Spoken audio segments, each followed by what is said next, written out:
I'm with Dan Lowe, and I've twisted his arm extra hard, man, so they give us a new story for a treasure site in the Uinta Mountains, a new treasure story. With that, Dan, take it away.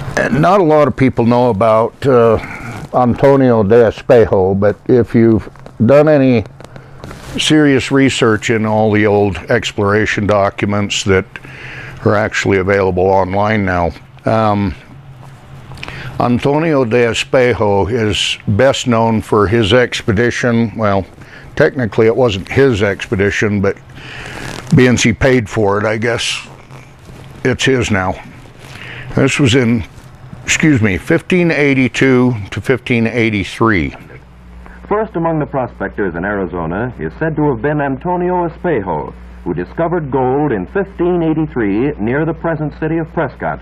As far as the record goes, the actual record, it starts off with him writing letters to the king, and he's trying to get permission to get a land grant, a hacienda, a colony.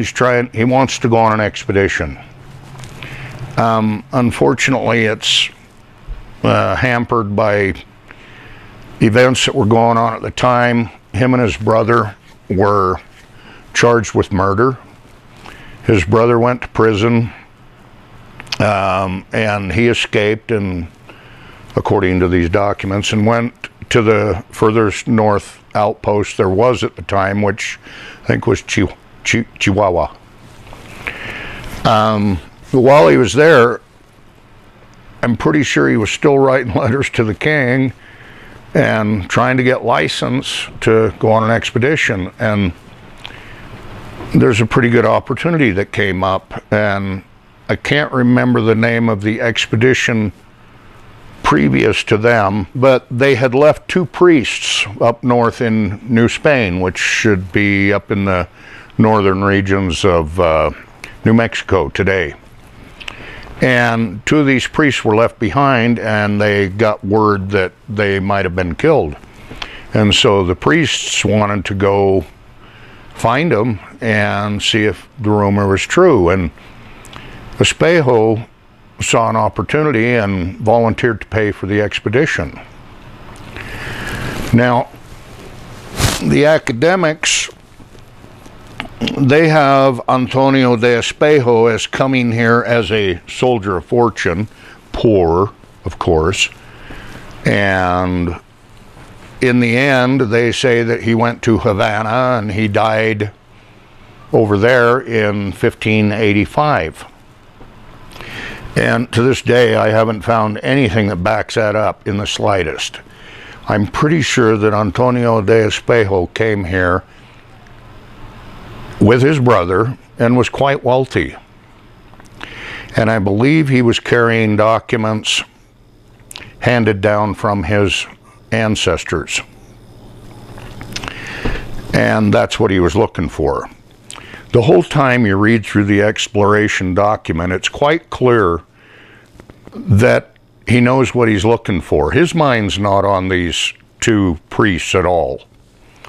In fact, every chance he gets, it seems that he disappears. And at one point, I think it says he takes 9 men with him, and he heads north in search of the Lake of Gold. Well, where do you hear about that? It's an interesting read, and I'd recommend anybody who's really seriously into this kind of thing to search it out. Well, I didn't know about any of this. I actually had the exploration documents years before the incident that I'm going to tell you about.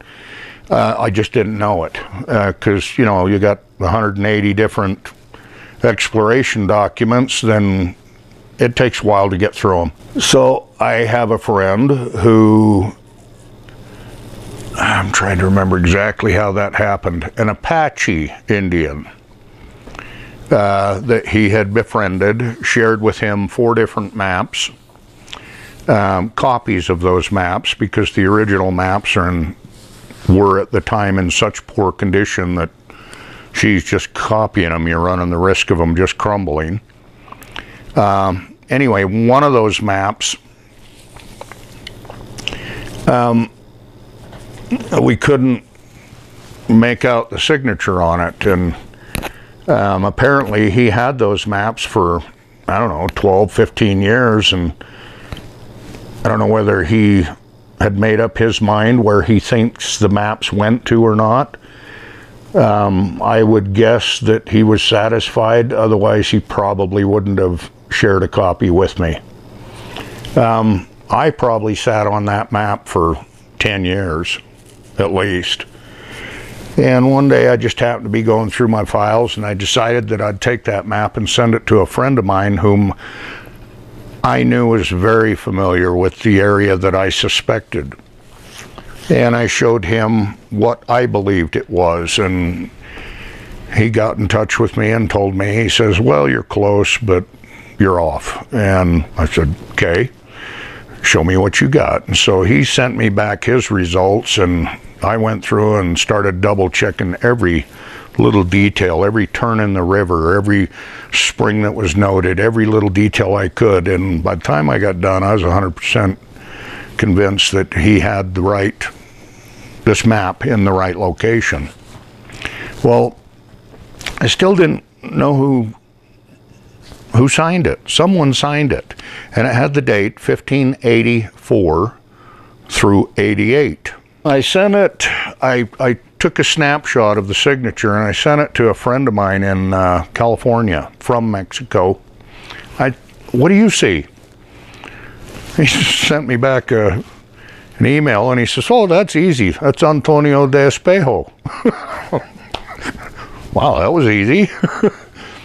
And so I started looking up Antonio de Espejo, and that's when I realized I had his exploration documents, and found out that, you know, he was believed to come here as a poor soldier of fortune, and somehow he became very wealthy when he got here. And after that particular expedition, that why would he choose to pay for it and then disappear and go over to Havana and die?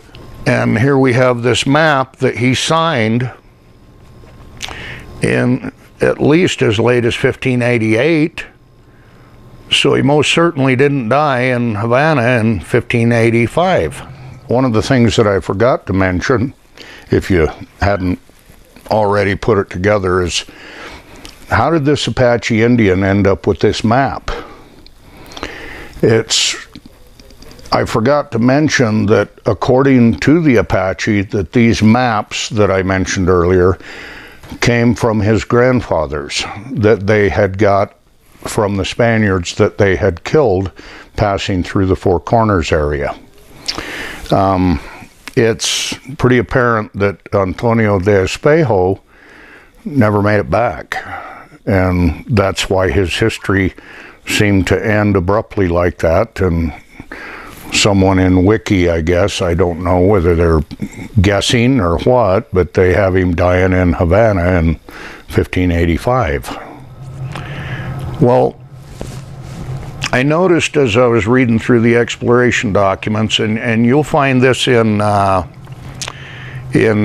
Coronado's expeditions, some of the earliest expeditions, they're always making reference to things that they happened across, such as, you know, you'll find a notation that says, oh, and we came into this valley and we found some Castilian flax, and over here we found some Castilian grapes, and we found some Castilian walnuts, and it's Castilian this and Castilian that. Now, I understand that, you know, these Spanish people came from the Castilians, but as far as Castilian goes, they pretty much phased out in the 1300s. Okay, there's people over there today that still refer to themselves as Castilians. I get that, but these are some of the earliest expeditions. I mean, we're talking Coronado, Antonio de Espejo. You know, this is just a few years after the Europeans supposedly first landed on this continent. So how long does it take to grow a Castilian walnut tree? You know, how long does it take to establish Castilian flax and Castilian this and Castilian... These people were obviously looking for something and following a very old trail. Well, I noticed on this map the word Castilian, and it shows the symbolism for two vaults. To this day, I'm not sure during that 4 years, 1584 to 1588, I don't know how many people he had with him on that expedition. We do know how many he had with him in 82 and 83. But can you establish two vaults, 13 mine sites, 3 military armor cache sites in 4 years? And what's with the military army? What? Yeah. The armor. What's with those cache sites? There's 3 of them. And I'm wondering, I don't know that there's any way to prove it as of yet, but I think the information that's on this particular map is what he was looking for, that was left by his ancestors and handed down to him. Or he got hold of some document over in Seville, Cordoba, wherever he supposedly from Cordoba, and that's what he came here for, and that's what he was looking for. Up in the right-hand side of the map, there's an old Spanish word that was very hard to make out. Encamindo, I think it is, but it basically means land grant. And as far as I can tell, he never got permission for a land grant from the king. So, you know, was that on the map because that's what he was trying to get, or was it on the map because that's where it came from? You know what I mean? Yeah. You know. And the last time I can think that any European expedition or colony came here would have been back in 1050 AD. Most people don't know about that. Anyway, is this evidence of one of the earliest expeditions into the Uinta Mountains? Probably, especially if we could find Antonio de Espejo's actual signature. I'd love to compare it to what's on that map. But the location of these vaults is probably my primary target, and I don't know for certain that we have the right location, and if what we're thinking is true, you know, you're talking, this is almost 500 years ago. And if they are from the earlier time, then you're talking almost 900 years ago. That's old. So basically it's a project. It's something that we would like to dive into and start trying to prove or disprove. It's a fascinating story, and if it is true, great. If it's not, great. So man, I appreciate you sharing with that, and you have a book. I'm going to bring up your book that talks about critical thinking, about realistic thinking. Dig that book up. Dig that book up. Which book's that? I don't know, that blue one. I know you haven't ever read them. Dig it up. Oh, you're talking Treasures of Utah. Ow. Yeah. So, I mean, just your book, you know, goes into how to do critical thinking, how to prove or disprove science, how to... It just basically tells you to step back and think things through, and I mean, there's no real science to it. It's just common sense. Certain principles I use in all my research, and, you know, every now and then you'll get some naysayers, and they'll criticize what you're saying or criticize what you're doing, and the only response I've got for them is, you know what, if I'm wrong, don't present me with so-called evidence from, well, it says on Wiki, okay, do the time. Go to Wiki, find the footnote that supposedly validates it, go to the footnote, find the book. By the way, that book will be written in the last 10 years. Go get the book, read it, find out where he got it from, and find his reference, and trace it all the way back to the original source material. In other words, don't tell me I'm wrong. Show me I'm wrong. Because I'm not saying it's factual. It's a hypothesis. When I know I've proven something beyond a shadow of a doubt, I'll tell you it's the truth. I'm just telling you, I'm not in this to write books and make money. There is no damn money in writing books, okay? Amen, brother. None. I do this because I don't know what happened. Maybe I got dropped on my head a few times, but I've just got an undying thirst for truth. I want to resolve the mysteries. I love it.